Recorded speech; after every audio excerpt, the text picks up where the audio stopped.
अस्सलाम वालेकुम दोस्तों। डीसी सोलर फ़ैन की एक और वीडियो के साथ मौजूद हैं आपके साथ। और ये आप बॉक्स देख रहे हैं जिस पे गो सोनिक लिखा हुआ है और 56 साइज़ जो फुल साइज़ होता है पंखे का, ये वो सोलर डीसी फ़ैन है। तो ये मार्केट से हम 3150 रुपये यानी 3150 रुपये का एक फ़ैन हमें मिला है और इस बॉक्स में 3 फ़ैन हैं। और जब मैं ये बॉक्स खोलूँगा तो जिन्होंने मेरी पहले वाली फ़ैन की वीडियो देखी हुई हैं उन्हें एक खुशगवार एहसास होगा।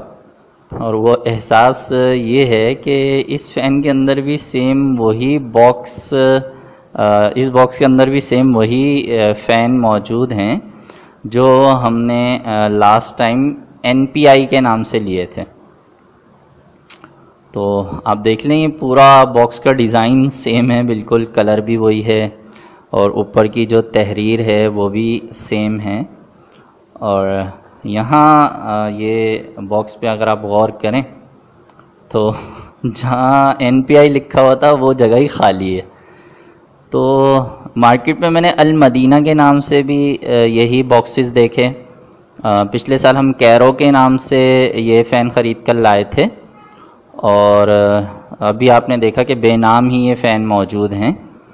तो जो मार्केट में नामों के चक्कर में पड़ जाते हैं, ये वीडियो उन्हीं के नाम करता हूँ मैं कि बेनाम पंखों की ये जो वीडियो है ये आपको बहुत अच्छे से मार्केट की समझ देगी कि मार्केट में जो इम्पोर्टर्स हैं वो ये बॉक्स भी अपनी मर्ज़ी के ख़ुद बनवा लेते हैं और उन पे नाम भी अपनी मर्ज़ी के प्रिंट करवा लेते हैं। तो जब भी हम कोई ब्रांड नेम की बात करते हैं तो उसमें हमें नामों के चक्कर में ज़्यादा पैसे देने की ज़रूरत नहीं होती है और हमें सिर्फ क्वालिटी देखनी होती है। और फ़ैन जो है वो हमें जब भी लेना है तो उसकी स्पीड और उसके एम्पेयर को चेक करके लेना है। तो मिलते हैं नेक्स्ट वीडियो में। इसकी तमाम डिटेल्स आप पिछली वीडियो में देख सकते हैं। जो तहरीर है इसके बारे में डिटेल डिस्कशन मौजूद है। अगर आपने अभी तक मेरे इस चैनल को सब्सक्राइब नहीं किया तो कर लीजिए, वीडियो को लाइक और शेयर भी कीजिए। दुआओं में याद रखिए। अगर कोई सवाल जहन में आता है तो कमेंट्स कीजिए। अल्लाह हाफ़िज़।